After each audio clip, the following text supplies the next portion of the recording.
बच्चा और हिरन की कहानी। गांव की एक हरी भरी बस्ती में 7 साल का एक प्यारा बच्चा रहता था। उसका नाम था आरव।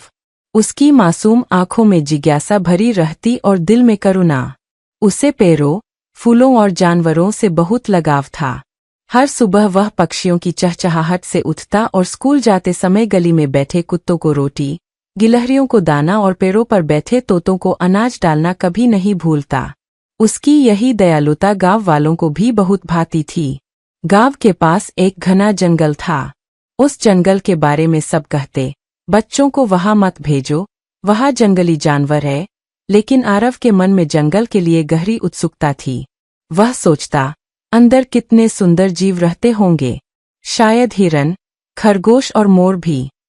एक दिन जब आरव स्कूल से लौट रहा था, उसने रास्ते में एक अजीब सी हलचल देखी।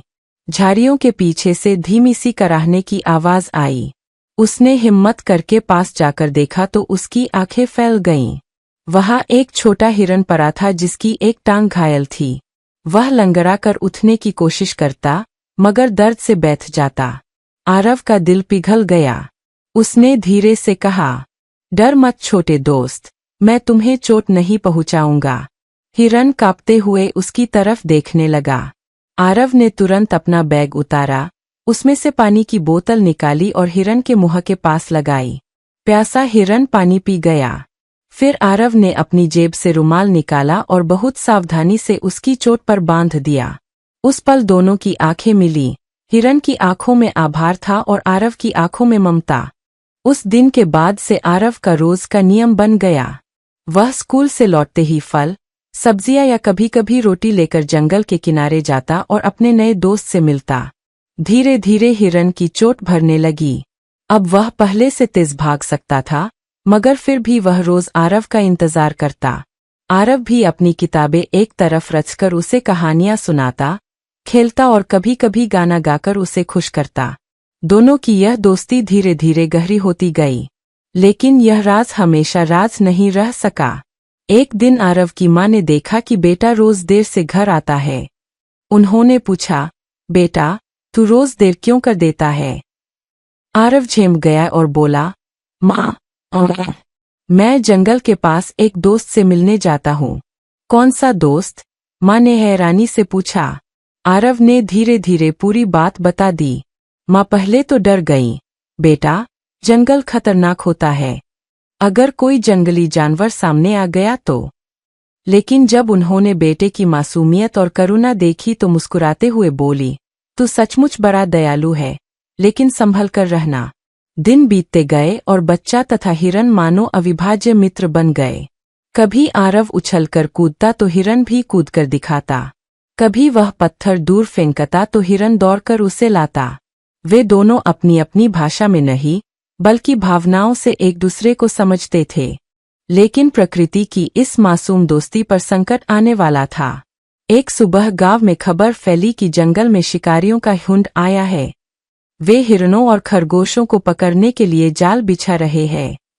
यह सुनकर आरव का दिल धड़क उठा। उसकी आंखों के सामने अपने दोस्त की तस्वीर घूमने लगी।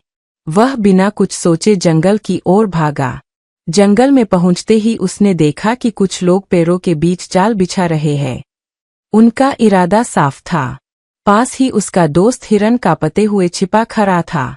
आरव समझ गया कि अगर उसने अभी कुछ नहीं किया तो हिरन फंस जाएगा। आरव ने साहस जुटाया। उसने पास पड़ा एक बड़ा पत्थर उठाया और जोर से पेड़ पर मार दिया। आवाज गूंजी। फिर उसने और पत्थर उठाकर अलग अलग दिशाओं में फेंके और चिल्लाने लगा, भागो, भागो। अचानक आवाजें सुनकर शिकारी घबरा गए। उन्हें लगा कि गांव वाले आ रहे हैं। वे डरकर अपना जाल वहीं छोड़कर भाग खड़े हुए। हिरन तुरंत दौड़कर आरव के पास आया।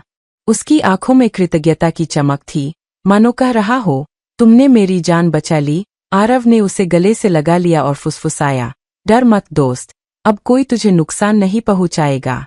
जब यह बात गांव वालों तक पहुंची तो सबने आरव की बहादुरी की तारीफ की। सरपंच ने सभा में कहा, यह छोटा बच्चा हमें दिखाता है कि जानवर भी हमारे दोस्त होते हैं। हमें उनकी रक्षा करनी चाहिए। गांव के लोग भी जंगल और जानवरों को बचाने के लिए एकजुट हो गए। उस घटना के बाद आरव और भी संवेदनशील हो गया। उसे महसूस हुआ कि केवल इंसान ही नहीं, हर जीव का जीवन महत्वपूर्ण है। जंगल, पेड़ और जानवर हमारी प्रकृति के परिवार के सदस्य हैं। वह अक्सर कहता, अगर हम उनकी रक्षा करेंगे तो वे भी हमें जीवन देंगे। अब हिरन पूरी तरह स्वस्थ था। वह अपने झुंड के साथ रहता, लेकिन जब भी आरव जंगल के पास आता, हिरन दौड़कर उससे मिलने पहुंच जाता। दोनों की दोस्ती अब पूरे गांव के लिए मिसाल बन चुकी थी। बच्चे उन्हें देखकर सीखते कि जानवरों से प्यार करना कितना जरूरी है, और बड़े लोग समझते कि दया और करुणा ही इंसान को सच्चा महान बनाती है। सीख, मोरल, करुणा और दया सबसे बड़ी ताकत है। हर जीव जंतु का जीवन मूल्यवान है, उन्हें बचाना हमारा कर्तव्य है। सच्ची दोस्ती भाषा या रूप पर नहीं, बल्कि दिल और भावनाओं पर टिकती है।